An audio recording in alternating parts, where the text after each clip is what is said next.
So April 2nd, 2025, huh?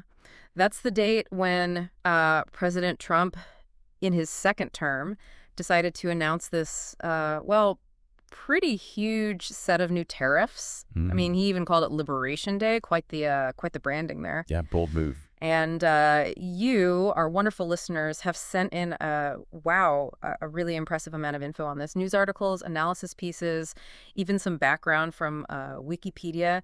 It's a lot to unpack. It really is. So let's try and make sense of it all. What does this actually mean for, for you, for me, for everyone listening? Exactly. It is a big change in policy, that's for sure. And, with all this information flying around, it's easy to get lost in the weeds. Oh, yeah. So our goal here is to give you a clear picture of what these tariffs are all about. What they are, the reasons behind them, and what the early impacts are looking like. And then, of course, what some possible futures might hold. And we'll be drawing all of this from the great sources you've all sent in. Perfect. So first things first. What are these tariffs? Let's break it down. Sure. So at its most basic level, it's a tax on goods that are coming into the U.S. Specifically, a 10% tariff on basically all imported goods. Oh? I mean, think about it, the parts that make up your washing machine, the shirt you're wearing, even the food at the grocery store, pretty much everything. Wow. That's a pretty big jump in cost across the board. Yeah, a flat 10% on everything coming into the country. That's huge. But I'm guessing it's not that simple, right? Especially when you look at certain countries. Right, you're absolutely right. So on top of that universal 10%, they've slapped additional tariffs on specific countries. And we're talking way higher percentages. Oh, yeah. Yeah, like the most, I guess the most talked about example is China. So goods coming from China are now hit with a total of 104% in tariffs. 104%. That's not even really a tariff at that point. That's basically saying don't import from China. Right, it's a very strong disincentive. So what's the thinking here? Why is the administration doing this? What's the big why behind this whole Liberation Day thing? Well, they've said that they have several goals. I think the main one is to protect American manufacturing. Okay. The thinking is that if foreign goods become a lot more expensive, it'll make stuff made in the U.S. more competitive. So encourage businesses to buy American and consumers to do the same, Right. And then second, it seems like they really want to tackle those trade imbalances, specifically with countries like China, which have consistently exported way more to the U.S. than they import. Mm-hmm. So the hope is that these tariffs will kind of push companies to move their manufacturing back to the U.S. Okay. And then the big overarching goal is to reduce the U.S. trade deficit overall. Import less, export more, get a more balanced economic picture. Just as a quick reminder, a trade deficit is when a country imports more in goods and services than it exports. Got it. So make imports less appealing, boost domestic production, and even out that import-export balance. Good in theory, I guess. But what's happened since these tariffs took effect in early April? What's the immediate fallout? So yeah, the timing is really important. The universal 10% tariff kicked in on April 5th. And then those higher country-specific tariffs, including that whopping 104% on Chinese goods, came in just a few days later on April 9th. Wow, so practically back-to-back. Yeah, and almost right away, we saw this huge wave of volatility in the global markets. Major stock indices taking a hit, which I think shows that investors are getting pretty nervous about potential disruptions to global trade. And maybe a global economic slowdown in general. We're seeing increasing bond yields, falling equity prices, and sectors like tech and manufacturing, which rely heavily on international supply chains, have been particularly hit. So basically instant market jitters. Pretty much. Which is, it's interesting, right? Because the whole point is supposed to be to make the American economy stronger. But the initial reaction seems to be like worry and instability. Yeah, no, that's a good point. I mean, yes, the idea is to make imports pricier and give domestic production a leg up. But these broader economic consequences, like the market uncertainty and the potential for other countries to retaliate, could end up undermining those intended benefits. Let's dig into that global impact a little more. Besides those market jitters, what are the specific concerns for the U.S. economy itself? The biggest worry, I think, that a lot of economists are voicing is the potential for price hikes for consumers here in the U.S.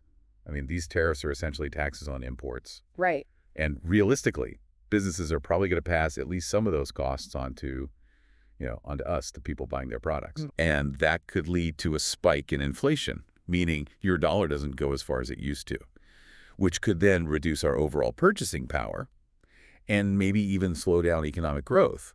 There's even, some people are even talking about a possible recession. Some projections are showing reduced GDP growth. Oh, wow. Yeah. And that's the total value of goods and services produced in the country. And then this is the concerning part, possibly an increase in unemployment rates. Yeah, that's not a great picture. No. And what about the impact on other countries? I mean, they're not just going to sit back and take this, right? Right, exactly. The countries whose exports are now facing these tariffs are, well, they're either thinking about or have already started to put their own retaliatory measures in place.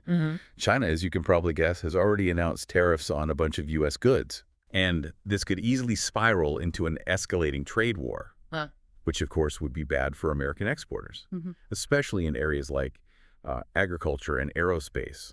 And it would mess up those already complex global supply chains even more. And then, even beyond direct retaliation, those countries that rely heavily on exporting to the U.S.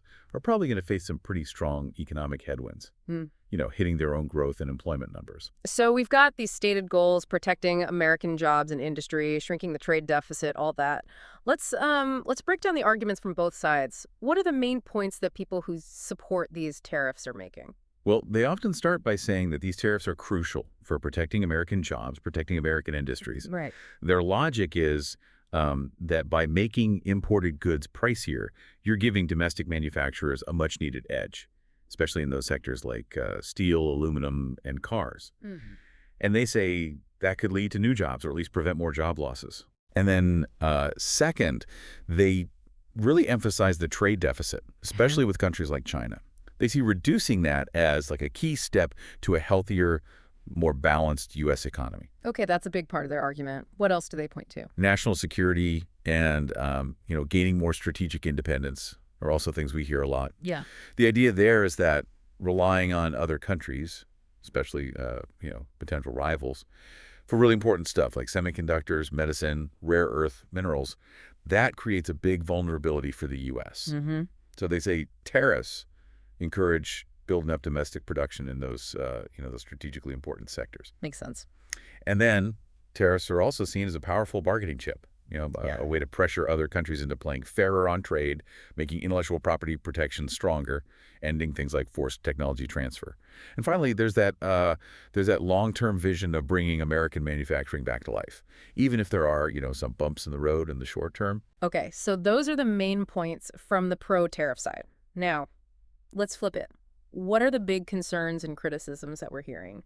Well, the most immediate and I think widespread concern is the potential for higher prices for us, for consumers. Yeah. And we talked about it earlier. These import taxes are very likely to increase the cost of a whole bunch of stuff, everything from electronics and cars to clothes and food. And this this really hits lower and middle income households the hardest. They don't have as much wiggle room in their budgets to handle these price increases. Right. It's a direct hit to people's wallets. What other criticisms are being made? So critics are also worried about the risk of inflation. I mean, real inflation, maybe even a recession. Yeah. Higher prices feed overall inflation, right? And then if consumers start cutting back on spending and businesses are dealing with higher costs for their materials and all that, well, that can definitely slow down the economy or even trigger a full-blown recession. Right. And then there's the very real threat of retaliation. Yeah. And, trade wars. Yeah. We've already seen it with China's response. And other countries are probably going to do the same, if they haven't already. Slap tariffs on U.S. goods. And that directly hurts American farmers and exporters and, big companies that operate overseas. That kind of back and forth can really destabilize global trade. Yeah, for sure.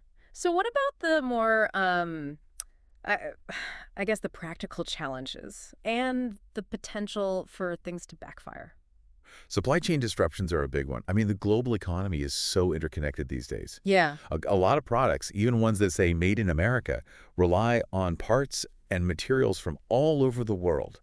These tariffs can really mess up those established supply lines, Uh-huh. which then leads to production delays, higher costs for manufacturers, and, yeah, eventually higher prices for us, the consumers. Right. And then finally, a lot of people are just skeptical that these tariffs will actually achieve what they're supposed to, Yeah. bring manufacturing back to the U.S. The thing is, past attempts at using tariffs haven't really had clear-cut results.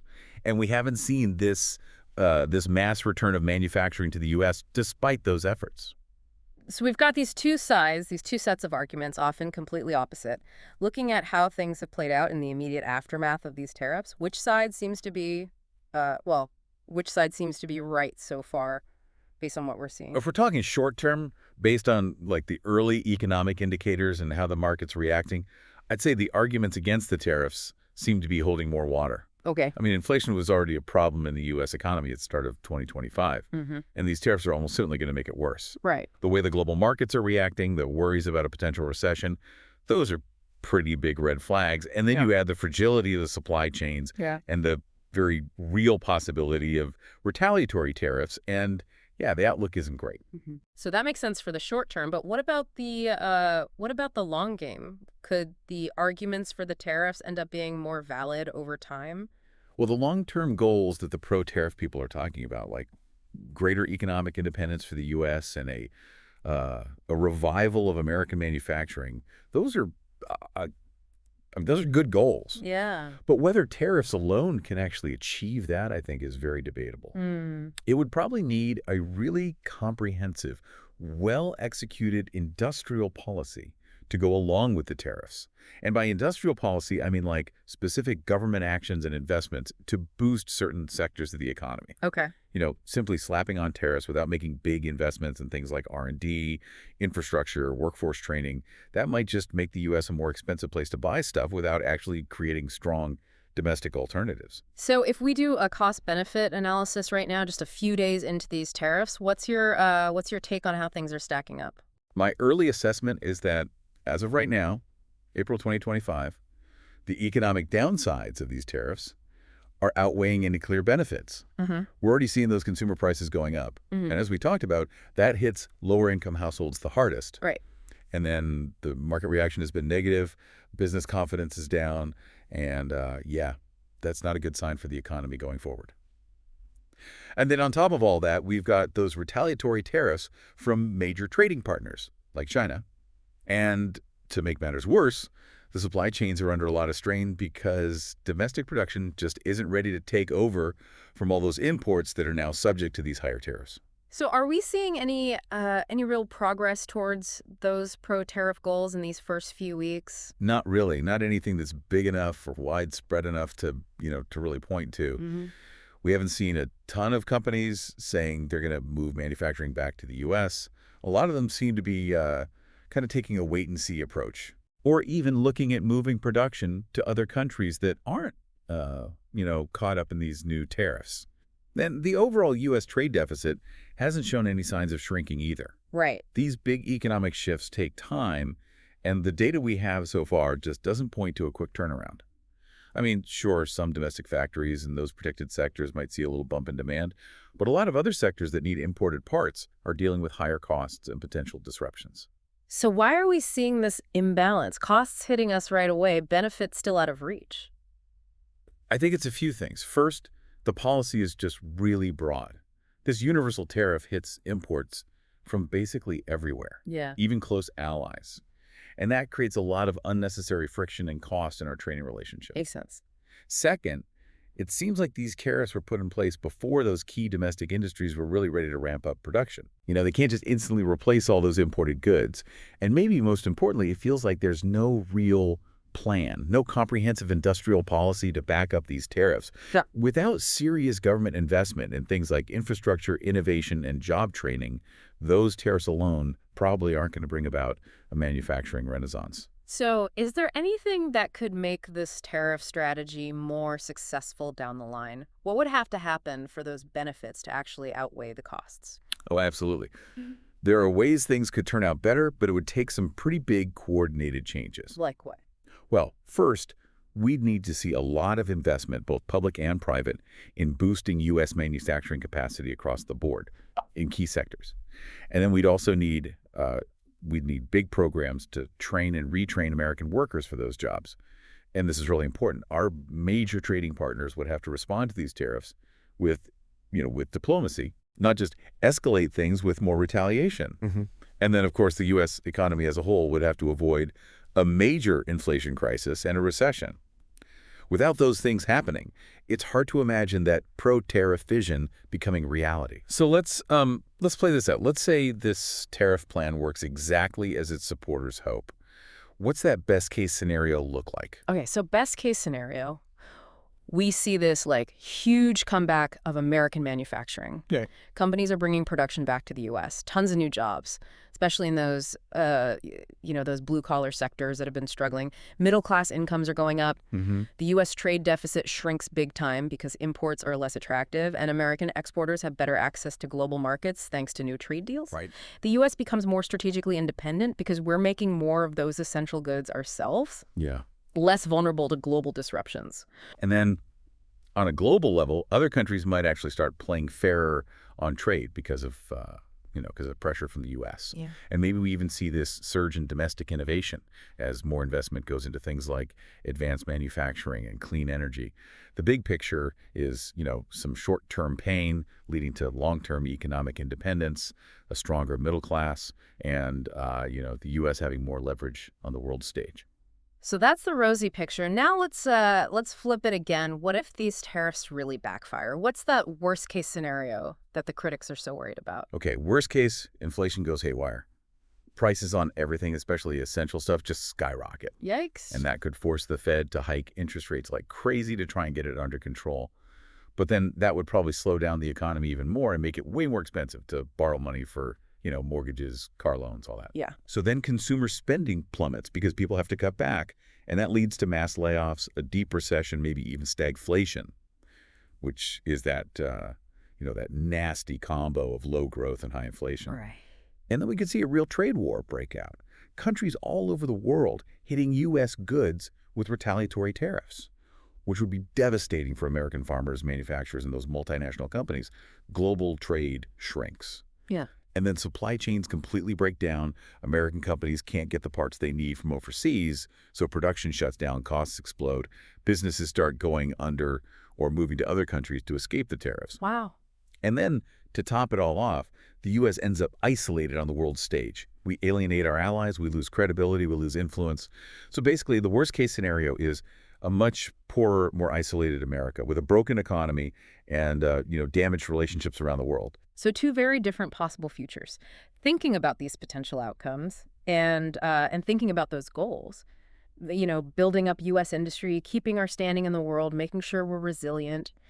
Do you think these tariffs are really the best way to do that? The smartest way? That's the million-dollar question, isn't it? Yeah. I mean, does the U.S. need a strong industrial base? I think, yeah, for sure. But maybe focused on those strategically important sectors, not just trying to go back to, the way manufacturing was in the 50s. Mm-hmm. Does the U.S. need to be respected globally? Absolutely. Our influence depends on that. And do we need to be resilient in this, this crazy global landscape? Of course. But the big question is, are these tariffs really the best way to get there? Or even, the least risky way? Which leads to the next question, right? Are there other things the U.S. could do that might be less risky and maybe even more effective at reaching those same goals? Yeah, for sure. There are definitely some promising alternatives out there. Yeah. Like instead of broad tariffs, how about targeted industrial policies? The government could make strategic investments in those key future-focused industries. Things like advanced computing, biotech, renewable energy. That could be more efficient. Right. And then put way more money into workforce development and retraining programs, get American workers ready for the jobs of the future. Mm-hmm. And then instead of alienating allies, strengthen those trade alliances with other democratic countries. Yeah. Build a more resilient, trusted trade network. That way you boost supply chain security without all the negative consequences. Mm-hmm. And then we could really embrace those, those advancements in smart tech and automation. Okay. Make domestic production more cost competitive and higher quality. Uh-huh. And finally, instead of trying to be totally self-sufficient, which is, maybe not realistic, focus on building more resilient supply chains. How do you mean? Through things like diversifying and friendshoring. Sourcing from trusted partners. That might be a more practical, less disruptive approach. So the overall idea is that by being more strategic, more targeted, and more cooperative, you could get to those same goals without all the risks that come with these sweeping tariffs. So, just to recap, we've looked at how these tariffs actually work, the arguments for and against them, those early warning signs in the economy, and those very different best case and worst case scenarios. It's a lot. It is. It really is. And thinking about all that, thinking about those long-term possibilities and the other options that are out there, what do you think, what factors are going to determine whether this Liberation Day thing is ultimately seen as a success or a failure years down the line? That's the question, isn't it? Yeah. And as these market reactions play out, as we see how the world responds, what are you going to be watching to gauge how these policies are really working? What specific economic indicators? What geopolitical development? This is just the beginning, that's for sure. This story is going to keep unfolding. Yeah, this deep dive feels like just the first chapter in a very complex, very important global economic saga.